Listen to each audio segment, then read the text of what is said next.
Fala aí, pessoal, estamos de volta. Já estou mostrando ali para vocês os slides da Rio+20, tá? Que produziu Rio+20 exatamente porque ela acontece 20 anos depois da Eco 92, né? Que foi lá a primeira conferência que a gente teve aqui no Brasil, certo? E ela vai produzir um documento, essa Rio+20, essa vocês pegaram, né? 2012, né, tá? Todo mundo aí tinha 8 anos a menos, então assim, não sei, os mais novos tinham aí por volta de 10 anos de idade, né? 9 anos de idade, não sei se vão lembrar. E a galera um pouco mais velha, né, tinha aí 11, 12 anos. Então, acho que já dá para lembrar. E ela produziu um documento que chama O Futuro que Queremos, né, em que os estados assumem um compromisso, mais uma vez, olha aqui aparecendo, com a erradicação da pobreza extrema, tá? O processo intergovernamental para a criação dos Objetivos de Desenvolvimento Sustentável, ou seja, dando conta daquela reivindicação lá de 1987, né, que é a ideia de fazer um programa intergovernamental, todo mundo junto e tudo, para poder dar certo, né, para poder funcionar, e, ações intergovernamentais e não isoladas, né, ações entre governos e não ações isoladas.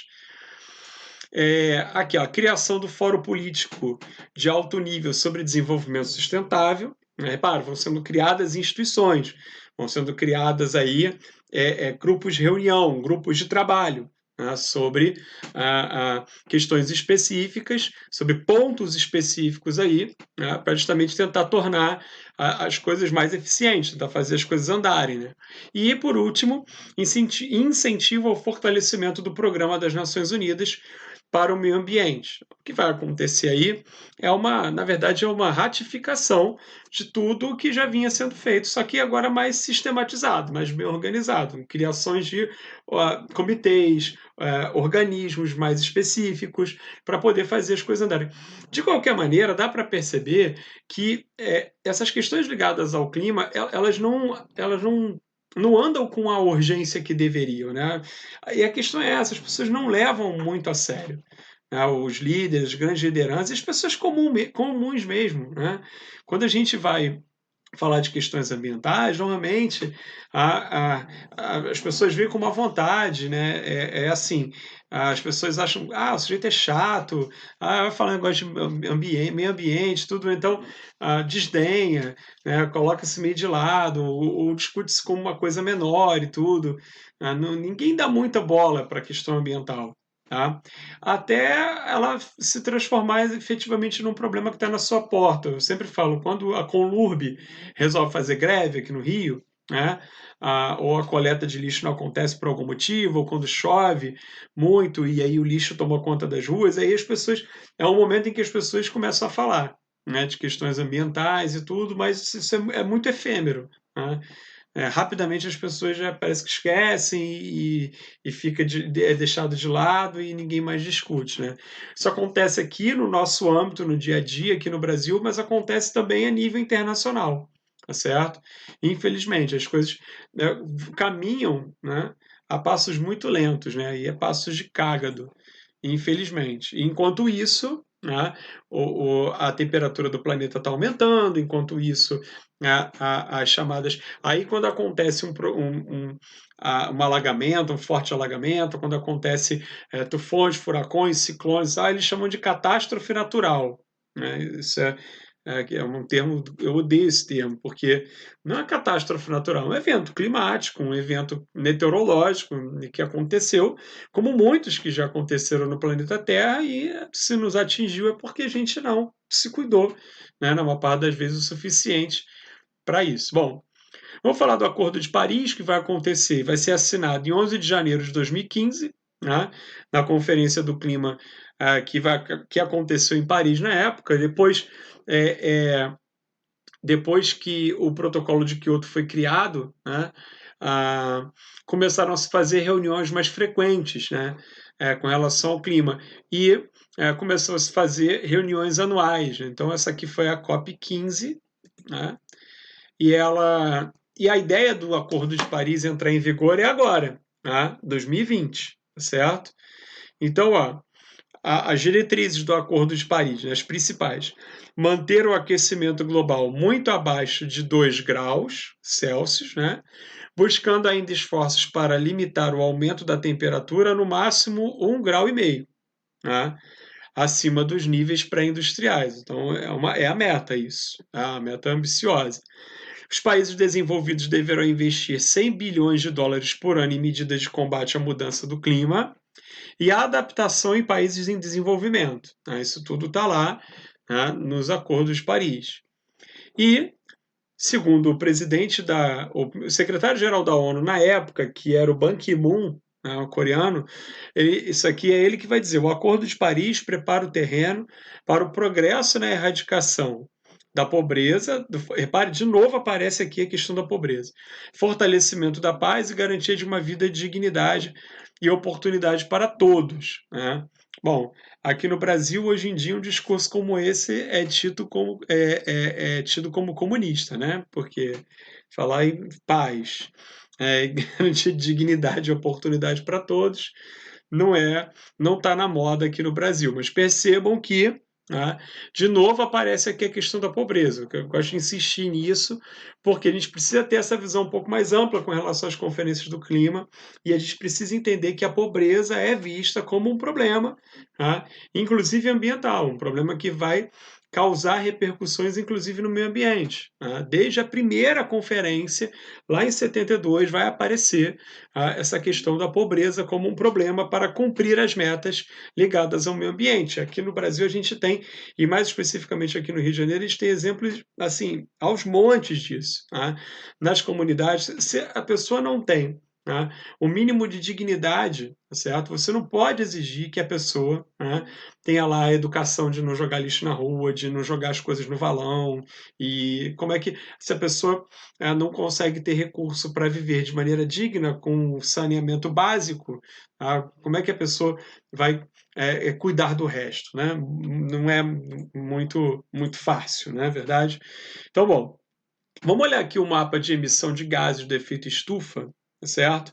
Para mostrar para vocês que, olha, nenhuma novidade, né? Os líderes são os Estados Unidos, né? Muito aqui, parece demais. As grandes concentrações industriais urbanas, né? Na verdade, Estados Unidos, aqui, o nordeste dos Estados Unidos. Aqui é a cidade do México, tá? Uma megalópole aí uma mega cidade com 25 milhões de habitantes. E aqui no Brasil a gente vai ter o sudeste brasileiro, né? A Europa, olha só, né? A China, certo? Boa parte da China, da Índia e o Japão. Ou seja, os países mais ricos, né? Certo? Que são justamente quem emitem mais gases do efeito estufa. Esse gráfico mostra, tá, os maiores emissores de dióxido de carbono. Liderança da China, tá? Assim, de longe, muito por conta da matriz energética, que é muito suja, né, o carvão. Depois vem Estados Unidos, União Europeia, Índia, tá certo? Ou seja, nenhuma novidade aqui, como eu disse, os países mais ricos do mundo, tá certo? Bom, esse gráfico aqui, ele mostra uma previsão aí de oscilação da temperatura em 2 cenários na Terra, né? Então ele pega aqui, ó, a partir de 2000, a visão pessimista, né, o cenário pessimista, que aponta para mais 3,7 graus Celsius. Isso aqui é uma catástrofe total, se isso aqui acontecer até 2100. E o cenário otimista, caso as medidas sejam tomadas, as medidas necessárias sejam tomadas, que a gente aumente 1 grau Celsius de médio, que seria aí o suportável. A grande questão aí, pessoal, é a seguinte, olha. O planeta, ele já teve mudanças climáticas assim que remontam à sua origem, né? O planeta tem 4,5 bilhões de anos e ao longo desse tempo o planeta mudou muito. Só que as mudanças elas acontecem de uma maneira geral gradativamente, né? E muitas espécies não suportam essas mudanças, tanto que várias espécies apareceram e desapareceram aqui no planeta Terra sem que o homem sonhasse em pôr os pés aqui, tá certo?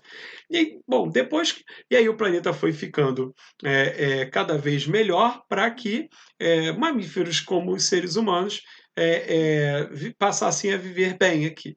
Então, as condições atuais do planeta são ideais para a gente. né, para a nossa espécie. Então é uma questão de inteligência tentar manter o planeta assim, pela maior parte do tempo, porque do jeito que está é bom para a gente. Tá certo? Foi assim que a gente se transformou na espécie dominante no mundo. Temperatura, disponibilidade de água, proporção de oxigênio, tudo isso, quantidade de chuvas. Ou seja, então o planeta como está é bom para a gente. Então é uma questão, né, de não ser muito burro, tentar manter o planeta, nessas condições, o mais tempo possível. As alterações, quanto mais lentas elas acontecerem, melhor para a gente, porque a gente vai ter mais tempo para adaptação. Se acontecer de forma muito abrupta, pode ser que a gente não resista, como outras espécies não resistiram ao longo do tempo, ao longo da evolução do planeta. Né? Então, a gente precisa, deveríamos, né, pensar nisso, né, porque caso a gente chegue nessa visão aqui, mais pessimista, de 3,7 graus Celsius de média, né, de temperaturas, de oscilação de temperatura, esquece, cara, isso aqui. Aí vai ter como consequência um fortíssimo aumento do nível dos mares e oceanos, uma porrada de cidade vai para o buraco. O Rio de Janeiro é uma que, ó, esquece, né, com uma elevação de nível do mar, com uma temperatura dessa de 3,7, praticamente toda a zona sul da cidade, né, e boa parte da zona oeste, parte litorânea, né, desaparece assim, rapidinho. Né?